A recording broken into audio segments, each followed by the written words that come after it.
Hi, me again, Victor Oliver, also known as the Beach Bum Astrologer, self-named, that is to say. Perhaps I'll create a brand. Look at the sea, isn't it beautiful? In these little talks I address matters astrological.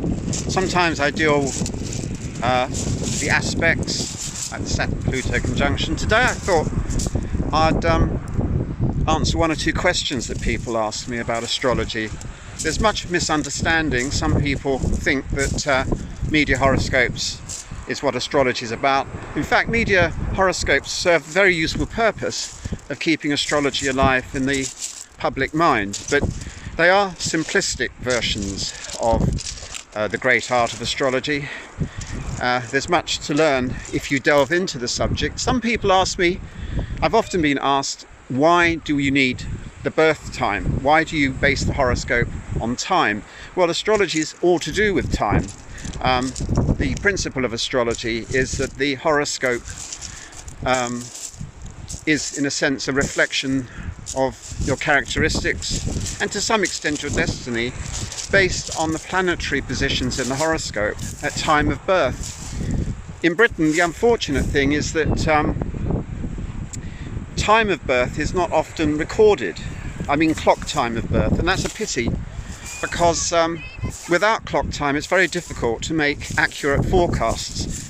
There are ways around the problem. I'm not going to address those solutions today. It's not fatal, but it just makes the life of the astrologer a little bit more difficult. I use maybe 2 or 3 systems to get round the problem of people who don't have a clock time. Another question I'm often asked is, do you forecast death? Well, the short answer is no, I don't. But there is actually a better answer than that, and that is that it's not possible to forecast death. And I don't care what some astrologers think. Some use old systems. But a lot of what we call forecasting is actually just looking back and trying to, in a sense, be wise after the event. The reason why I say we cannot forecast death in a very specific way is because even if you take an aspect which looks morbid or threatening, there may be other ways of interpreting that particular aspect. Astrology is not like physics or engineering. It's a symbolic system, and everything about it is layered upon themes. So if Mars is square Pluto, that can be threatening and challenging, but it can also be a dynamic indication of a need to push forward rather ruthlessly. And there are other variations beyond that, such as the discovery of secrets and things like that. So you can't look at an aspect and say that it absolutely indicates death, or anything else for that matter. You have to interpret each aspect in a nuanced sort of way. There are systems where you can ask specific questions in a system called horary. I think it's unethical for any astrologer to tell somebody of death. I know of no professional astrologer who does that. But of course, one can see in a chart when there might be health risks, when the client perhaps can avoid danger. There are things like that that you can tell. But certainly the forecasting of death is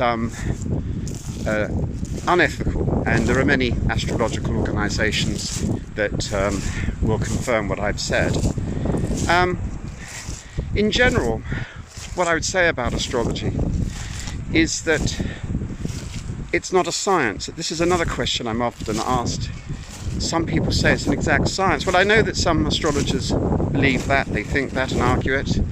I've just commissioned an essay for the Astrological Journal, which I edit, and the writer believes that it is an exact science. I don't agree, but I'd be interested to see the argument, because it's not just about what I think.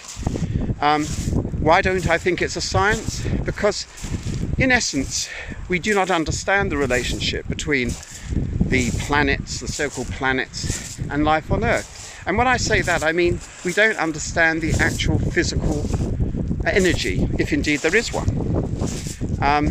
If you go to the heart of astrology, if you look at the themes of the planets, they derive from ancient myths, and the myths are based on ancient beliefs in deities. We may not believe in those deities anymore, but the symbols, the themes and so forth have passed almost into the cultural DNA, you could say. And therefore, if you're going to argue that astrology is a science, then you've got to get around the slightly awkward problem of finding the science in ancient mythology. The final question that I'll answer today, in other words, I'm giving you my answer. There are plenty of other answers, plenty of other astrologers, some more learned than I. But I have often been asked, do you need to believe in astrology for it to work? Well, that depends on who you are. If you're the astrologer, then I would say yes, because you're buying into the myths.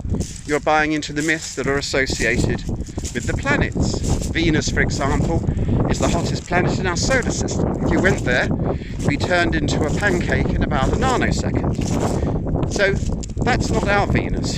The Venus we're talking about has been passed to us as a symbol, built up through deities like Athena, Diana, various other beauties of ancient myth, and we have coated the planet in symbolism so that it represents love, partnership, money, lifestyle, fashion, all the rest of it. It's also, by the way, the planet of peace and war. So Venus is not always nice, and it does get misunderstood. But the point I'm making here is that astrology is a symbolic language. For want of a better word, I think it's rooted in a kind of mysticism, so that astrology taps something within the astrologer. But the other part of the question is, does the client have to believe in astrology? I read many clients who don't really believe in it at all. They've got an almost kind of ironical view of it. It's interesting. Do they believe in it? Well, let's see. Let's see if the results come in. Many of my clients, actually, I don't know them personally. I don't even know whether they're married or not, what they do. I write written reports, and it's for them to come back to me and say, well, this is a load of old, what's it? And so far, and there's no wood to touch, so I won't engage in any superstitious activity, because I cannot, although there are beach huts. Beautiful beach huts. There we go, I could touch one of those. But the fact of the matter is, astrology does work whether you believe it or not. So you're getting a bit of a yes-no answer on that one.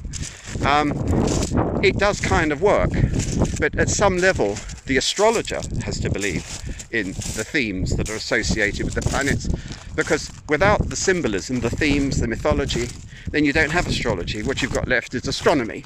So you can look up at Venus and say, wow, there's a lot of hot air around that planet. Or Uranus, that's a very cold planet. But also, weirdly, Uranus is a strange planet, rather like the symbolism of Uranus.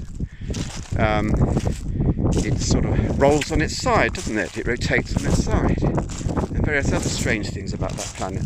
So there are strange kind of parallels between the physical and the metaphysical. Well, that's it today. I'm not sure that everything I've said will be of the greatest interest to some of you. Some of you want to know about coronavirus. Well, there are other videos now on YouTube. You can listen to those. I've talked about Saturn Pluto. I've talked about the lunar eclipse on the 5th of June and various other things related to the theme. I came onto the beach, the roads were full. It's like, oh, we're back to square one. Lots of cars. The green revolution may be delayed, but who knows what's going to happen next. And the beach is also fairly busy today compared to recent times. But what a lovely sight. There we are, there's the sea. If you're fed up with my mug, there it is. Isn't it gorgeous? And yes, I do feel very fortunate that I live by the sea. But thanks for listening, and I'll be posting other videos, and you can always leave rude messages if your patience is being tested. Okay, bye bye.